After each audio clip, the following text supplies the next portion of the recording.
Hello everyone, welcome back to my channel. कैसे हो आप सब? आई होप आप सब बहुत अच्छे होंगे। सुबह के अभी 9:30 बज रहे थे। अमित को यहाँ पे मैंने ब्रेकफास्ट दे दिया था, वो ऑफिस जाने के लिए रेडी हो गए थे। ब्रेकफास्ट में आज मैंने बनाया था पास्ता और बच्चों के टिफिन में भी यही पैक किया था। दोनों बच्चे स्कूल चले गए थे। अमित यहाँ पे ब्रेकफास्ट कर रहे थे, भाई अपना पढ़ाई कर रहा था एंड मैं अभी जाके फ्री हुई हूँ तो अपना ब्रश वगैरह करूँगी, थोड़ा सा स्किन केयर करूँगी, उसके बाद शांति से बैठ के ब्रेकफास्ट करूंगी। सुबह सुबह भाई पूजा कर लेता है तो मैं और भाई एक साथ ही अभी ब्रेकफास्ट करने वाले थे। फ्रेश होके मैं आ गई हूँ किचन में और ये ऑर्गेनाइज़र मैं आपको दिखा रही थी जो कि मैं कल लेके आई थी विशाल से और ये 50 रुपीज़ ईच मुझे मिला है। ब्लैक, वाइट और ब्राउन कलर में ये अवेलेबल था। मैंने वाइट कलर लिया है मेरे किचन के लिए। आप अपनी वैनिटी में भी इसको रख सकते हो अपने मेकअप ब्रशेस को स्टोर करने के लिए, या फिर आप चाहो तो आप किसी डेस्क के ऊपर रख सकते हो, पेन पेंसिल सबको स्टोर करने के लिए। लेकिन किचन में भी ये काफ़ी अच्छा लग रहा था। मैंने 2 लिया था, एक में मैंने रखा था अपने सारे स्पैचुला वगैरह और एक में रखा था मैंने कटलरी। देन यहाँ पे मैंने ब्रेकफास्ट ले लिया था, भाई को भी ब्रेकफास्ट दे दिया था, लेकिन उसका क्लास अभी ख़त्म नहीं हुआ था तो अपना क्लास वो कंटिन्यू कर रहा था। अमित निकल रहे थे अभी ऑफिस के लिए। लास्ट ब्लॉग में ना एक कॉमेंट आया था कि दी आपका भाई क्या जॉब करता है? तो वैसे तो भाई को दिखने में लगता है कि काफ़ी एज उसकी हो गई है, मतलब 20 से प्लस ही लगता है वो देखने में, बट ऐसा नहीं है। वो जस्ट अभी 18 ईयर्स का ही हुआ है और प्रीवियस किसी व्लॉग में मैंने उसका बर्थडे व्लॉग भी शेयर किया था। अभी वो पढ़ाई कर रहा है, साथ ही साथ में ट्रेडिंग वगैरह करता है, बट मोस्टली अभी वो पढ़ाई कर रहा है।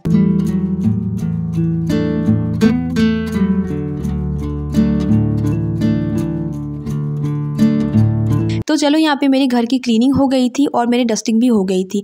मोपिंग के लिए ना यहाँ पे मैंने लाइजॉल दिया था बाल्टी में और पानी ऑन कर दिया था, पूरा झाग निकल के बाहर बह गया। तो दोबारा से अभी मैं इसको थोड़ा सा लाइजॉल मिलाऊंगी, घर में मोपिंग करूँगी।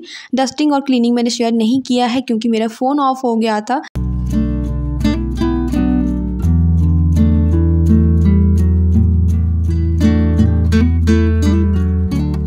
तो चलो यहाँ पे फटाफट से घर में मोपिंग करते हैं, घर को क्लीन करते हैं। अभी ना हल्की हल्की सी गर्मी का मौसम आ गया है तो घर में ना हल्का सा एक धूप आता है जो कि देखने में काफ़ी अच्छा लगता है। और अगर दोपहर के टाइम पे मैं यहाँ पे सोती हूँ ना तो ऐसा लगता है कि रात के टाइम पे सो रही हूँ। बहुत अंधेरा अंधेरा सा रहता है। गर्मी के टाइम पर ये बेस्ट लगता है, बट ठंडी में थोड़ा सा प्रॉब्लम हो रहा था क्योंकि बहुत ज़्यादा ठंड लग रही थी इस घर में।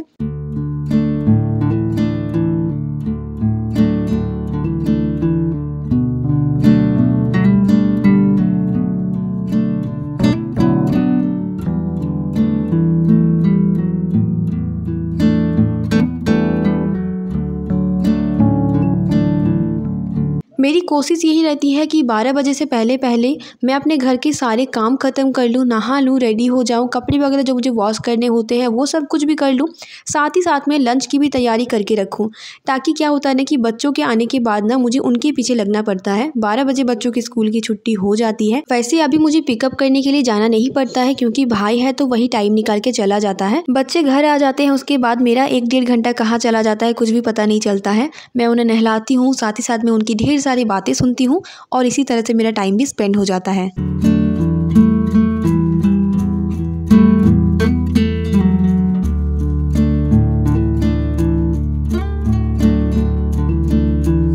कुछ एक्स्ट्रा कप और ग्लासेस वगैरह मैंने निकाले थे जो कि टाइमली अगर ना भर के रखूँ ना तो ये कप टूट जाएंगे और पूरा सेट ही ख़राब हो जाएगा।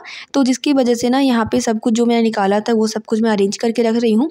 मेरे पास ना ये सारी क्रॉकरीज अरेंज करने के लिए कोई जगह नहीं है तो मैं खरीदती तो हूँ और मैं उसको स्टोर करके रखती हूँ अलमारी के अंदर, क्योंकि मेरे घर में 2 शैतान बच्चे हैं और कब उनके हाथ में क्या लग जाए, क्या टूट फूट जाए, फिर पूरा सेट भी ख़राब हो जाएगा और सामान की जो बर्बादी होगी वो अलग है। तो चलो यहाँ पे वो सब कुछ अरेंज करके मैंने रख दिया था। थोड़े बहुत से किचन को भी अरेंज कर लिया था, साथ ही साथ में ब्रेकफास्ट के जो बर्तन थे उन सबको भी क्लीन कर लिया था। तो यहाँ पे अपनी अपनी जगह पे अरेंज कर लूँगी। पहले ना मैं पानी को ड्रेन आउट करने देती हूँ, उसके बाद ही मैं अपने प्लेस पे रखती हूँ।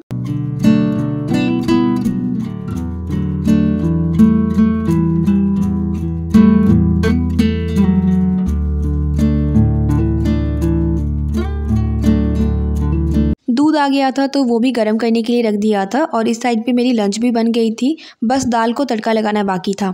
मैं दाल को ना हींग और 5 फोड़न के साथ तड़का लगाती हूँ। देन यहाँ पे अपने बालों को कोम कर लूँगी। आजकल ना मैं ये वुडन कोम यूज़ करती हूँ क्योंकि मैंने कहीं तो सुना था कि वुडन कोम यूज़ करना काफ़ी अच्छा होता है। तो मैं जब गई थी मार्केट तो ये लेके आई थी। गर्मी भी शुरू और आइसक्रीम खाना भी शुरू। बाहर आइसक्रीम आया था तो बच्चे चले गए थे अपने मामा के साथ आइसक्रीम लेने के लिए।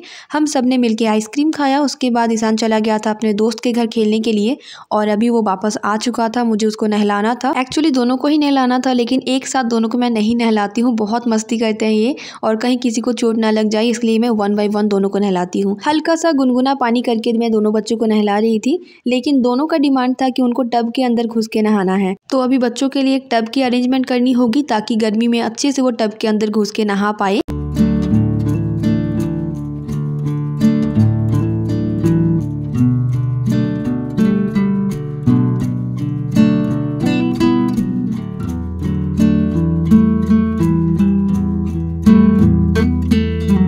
वैसे ईशान खुद ब खुद भी नहा लेता है, लेकिन मैं नहलाती हूँ ना तो मुझे खुद में भी सेटिस्फेक्शन मिलती है कि अच्छे से ना उसको नहला देती हूँ। और बच्चों को उतना पता नहीं चलता है ना, बस पानी डालना है, साबुन लगाना है और निकल जाना है, उनको बस उतना ही आता है। और छोटे बच्चों के पास हम कोई एक्सपेक्टेशन रख भी नहीं सकते, वो जितना कर रहे हैं उतना भी काफ़ी है। एंड आई थिंक ये भी एक लाइफ का ब्यूटीफुल फेज़ है। अभी हमें करना पड़ता है तो हम काफ़ी ज़्यादा मतलब चिड़चिड़े भी हो जाते हैं कभी कभार, बट एक टाइम के बाद ये सब कुछ ख़त्म हो जाने वाला है। जब बच्चे अपने आप में बिजी हो जाएंगे, सारा काम खुद से करने लगेंगे, तब उनको हमारी उतनी भी ज़्यादा ज़रूरत नहीं होगी। तो पता नहीं उस टाइम पे हम लोग क्या करेंगे इतना ज़्यादा टाइम का। अभी तो 24 घंटा भी कम लगने लगता है, कभी कभार ऐसा लगता है कि 2-1 घंटा अगर एक्स्ट्रा मिल जाता दिन का तो और भी ज़्यादा अच्छा होता। बहुत बार ऐसा होता है कि जब बच्चों की तबीयत ख़राब होती है तो रात को हमारी नींद भी अच्छे से नहीं हो पाती है। हड़बड़ी में खाना खाना, हड़बड़ी में नहाना, ये सब कुछ तो एक आदत सी ही हो गई है। जब बच्चे बड़े हो जाएंगे, हमारे पास टाइम ही टाइम होगा, तब हम लोग इस फेज़ को भी बहुत ज़्यादा मिस करने वाले हैं। लेकिन ऑब्वियसली हम लोग भी इंसान हैं, कभी कभार चिड़चिड़े भी हो जाते हैं, कभी कभार अच्छा भी लगता है और कभी कभार ऐसा होता नहीं कि सोते वक्त सपने में भी यही आते हैं कि क्या करें क्या नहीं, कैसे टाइम मैनेजमेंट करें, कैसे होम मेकिंग करें कि सब कुछ परफेक्टली हो जाए। लेकिन हर इंसान परफेक्ट नहीं होता है, हर किसी के अंदर कुछ ना कुछ खामी तो होती ही है, बट परफेक्ट बनने की जो कोशिश होती है ना, वो कभी नहीं छोड़ना चाहिए। सो चलो अभी दोनों बच्चों को नहला दिया है। ईशान के भी कपड़े मैंने निकाल के रख दिए थे, बट उसने दूसरा कपड़ा निकाल के पहन लिया है। एंड यहाँ पे मैं कियान को कपड़ा पहना रही हूँ, साथ में थोड़ा सा उसको मॉइस्चराइजर लगाऊंगी, उसके लिप्स पे थोड़े से वैसलीन लगा दूंगी, क्योंकि अभी थोड़ा सा मौसम चेंज हो रहा है ना, तो उसकी स्किन बहुत ज़्यादा ड्राई है, बहुत फ्लेकी फ्लेकी सा हो जाता है।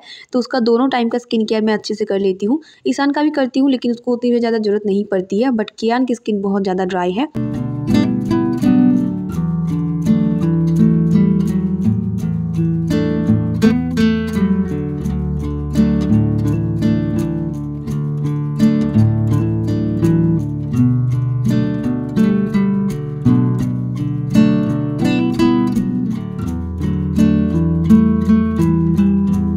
दोनों को लंच करवा दिया था। उसके बाद ईशान यहाँ पे थोड़ा सा फ़ोन लेके बैठा है। दोपहर के टाइम पे ना आधा घंटा कभी कभार वो फ़ोन देख लेता है, कभी कभार मन करता है तो टीवी देख लेता है, जब तक मैं कियान को सुला लेती हूँ और लंच कर लेती हूँ। बच्चे लंच करने के बाद ना थोड़ा सा अपने आप में ही खेलते हैं। उस टाइम पे जितने भी एक्स्ट्रा बर्तन होते हैं वो सब कुछ मैं क्लीन कर लेती हूँ। तो चलो अभी मैंने नहा लिया है, लंच कर लिया है और ईशान को मैं इस टाइम पे थोड़ा सा स्टडी करवाती हूँ, क्योंकि उसका एग्ज़ाम भी पास आ रहा है और इस टाइम पे मतलब मेरे पास टाइम रहता है तो मैं क्या करूँ उस टाइम पे। और कभी कभार अगर एडिटिंग करना होता है तो मैं इसी टाइम पे करके रखती हूँ। उसको आधा 1 घंटा स्टडी के लिए बिठाती हूँ, मतलब इस टाइम पे ना मोस्टली उसको रीडिंग करवाती हूँ। अगर आपके 2 बच्चे हैं और दोनों में अगर 3-4 साल का एज गैप है ना, तो उनके स्टडी को मैनेज करना थोड़ा सा मुश्किल हो जाता है कभी कभार। क्योंकि जैसे कि कियान अभी है प्ले में, तो अभी वो ABCD सीख रहा है, थोड़े बहुत से राइम्स सीख रहा है। मतलब जो स्टार्टिंग का जो लेवल होता है ना, कियान अभी उसमें है। वो सब कुछ अभी मतलब जो एकदम स्टार्टिंग का लेवल होता है ना, कियान अभी उसमें है, सब कुछ एक्सप्लोर कर रहा है, सीख रहा है। ईशान की बात करो तो स्टैंडर्ड 1 में जाने वाला है, रीडिंग राइटिंग सब कुछ सीख चुका है। तो दोनों को एक साथ बिठा के पढ़ाना मेरे लिए पॉसिबल बिल्कुल भी नहीं हो पाता है, क्योंकि मैं किसको ध्यान दूँ, दोनों ही बहुत ही अलग अलग लेवल पे हैं। तो जिस वजह से ना, जैसे कि दोपहर में ईशान का जो स्टडी राइम्स वगैरह होता है, रीडिंग वगैरह होता है, वो सब कुछ मैं करवा के रखती हूँ। रात को उसका राइटिंग करवाती हूँ। कियान का भी सेम है, दोपहर को उसका राइटिंग करवा के रखती हूँ और रात को उसको रीडिंग करवाती हूँ। तो इस तरह से ना मैं मैनेज करती हूँ स्टडी को, ताकि किसी को भी प्रॉब्लम ना हो समझने में, दोनों को इक्वली टाइम दे पाऊँ और दोनों अच्छे से पढ़ पाए, अच्छे से सीख पाए। शाम हो गई थी तो यहाँ पे बस शाम के टाइम पे जो बिस्तर इधर उधर हो जाते हैं ना, हम लोग दोपहर को अभी शाम हो गई है तो दोबारा से ये सारे जो बिस्तर इधर उधर हो जाते हैं उन सबको थोड़ा बहुत सा अरेंज कर लेती हूँ। ईशान भी सो गया था अपने मामा के साथ, तो ईशान को और उसके मामा को दोनों को उठाया, लेकिन दोनों इतनी ज़्यादा नींद में थे कि किसी को भी नहीं उठनी थी। लेकिन शाम के टाइम पे ना मैं आरती करने से पहले पूरे घर को एक बार अरेंज करती हूँ। जो भी सोया हुआ है उसको उठाना मेरी ड्यूटी होती है। जिधर का सामान है उधर जाके उसको रखती हूँ, मतलब पूरे घर को एक बार अरेंज कर लेती हूँ ताकि जब मैं शाम को आरती करूँ तो पूरा घर एकदम से साफ़ रहे। दोनों को उठाया, वापस से सो गया, तो मेरे पास लास्ट ऑप्शन बस यही बचा था। ब्लैंकेट उन्होंने जो ओढ़ा था वो मैंने ले लिया उनसे, तब जाके दोनों उठे।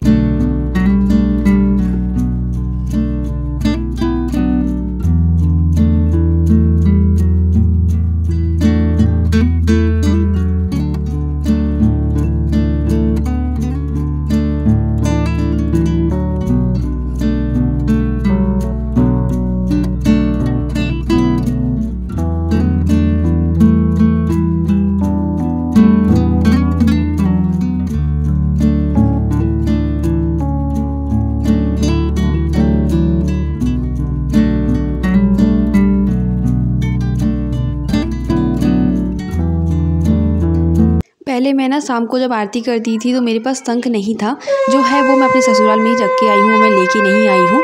तो भाई गया हुआ था दीघा, तो उसने पूछा कि क्या लेके जाऊँ यहाँ से, तो मैंने कहा कि कुछ नहीं चाहिए, बस एक अच्छा सा शंख लेके आना मेरे लिए।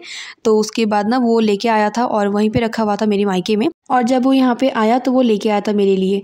तो चलो अभी आरती हो गई थी, यहाँ पे चाय बनाना था हमारे लिए और बच्चों के लिए दूध गर्म किया था। आज के व्लॉग के लिए बस इतना ही, मिलते हैं बहुत ही जल्दी नेक्स्ट व्लॉग में। Till then take care and bye bye.